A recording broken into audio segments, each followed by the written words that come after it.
Assalamualaikum warahmatullahi wabarakatuh. Waalaikumsalam warahmatullahi wabarakatuh. Nama saya Mustani Gus.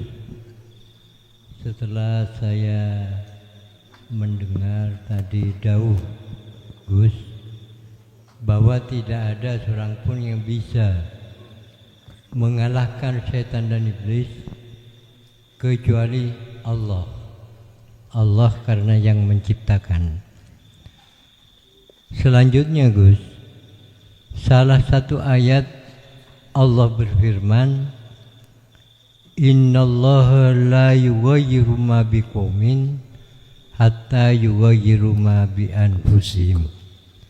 Artinya kurang lebih sesungguhnya Allah itu tidak bisa mengubah nasib satu kaum kecuali kaum itu sendiri mengubahnya.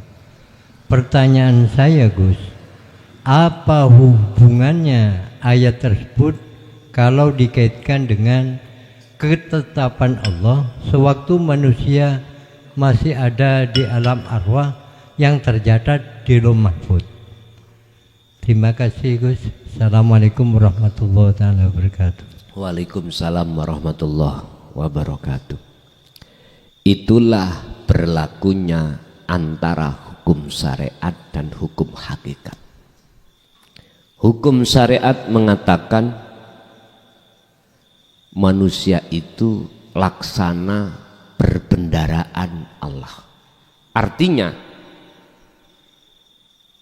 seakan-akan manusia itu faktor bisa merubah satu nasib. Oleh karena kita masih memandang makhluknya, maka gak salah Pak.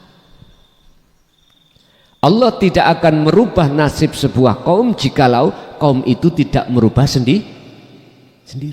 Oleh karena kita memandang kaum makhluk itu wujud, maka miturut kacamata syariat nggak apa-apa. Nggak apa-apa. Syariat loh Bang ya. Karena itu kelas proses kita. Siapapun kita dulu ngalami seperti itu.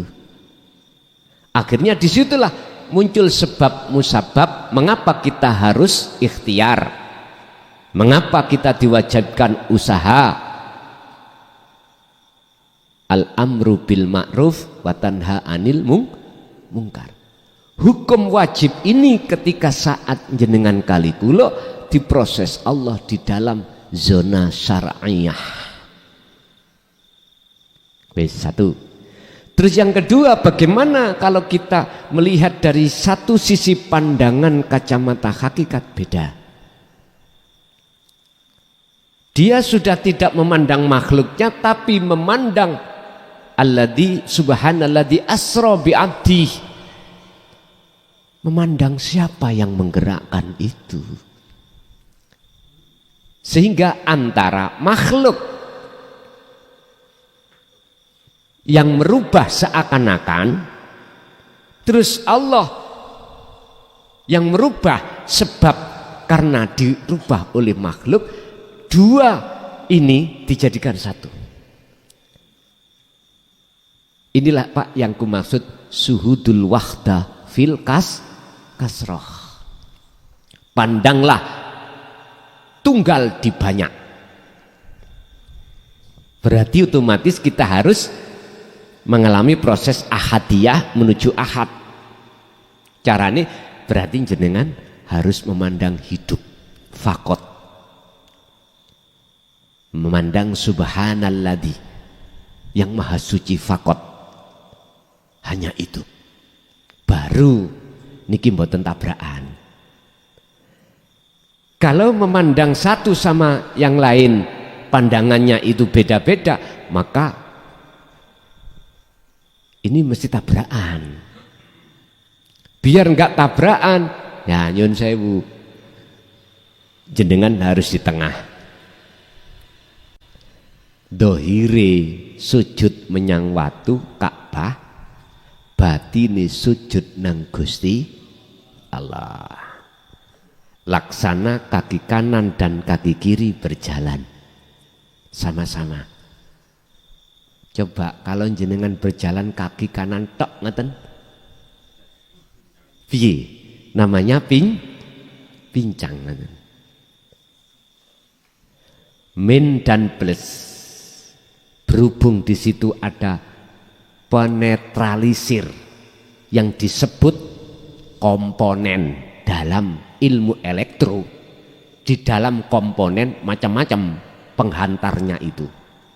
Ada diode, ada elko, ada istilah aise, ada istilah potensu. Akhirnya membuahkan hasil salon ini manfaat. Tapi kalau min dan plus langsung digadukke, namanya konsleting. Terbakarlah rumah. Lah ngaten nggih? Kalau ada penetralisir, akhirnya cahaya yang kita dapatkan manfaat lampu, mboten bahaya lah.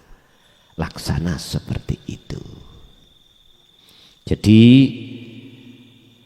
secara syar'i nggak apa-apa, karena memang kelas kita ada di am. Tapi kalau sudah naik ke hakikat, jawabannya cuman Allah. Biar kedua golongan ini tidak saling menjatuhkan. Gini Pak, kasihlah maklum terhadap mereka yang belum mengerti sesungguhnya. Estu, kita akan bisa bersikap seperti Rasulullah ini kalau duduk di tengah-tengah. Kata Vetivera, pilih yang mana? Atas, langit awalnya pilih atas apa bawah, tapi jawabannya Vetivera pilih yang tengah-tengah saja. Masuk. Inggih, Mbah. Nggih.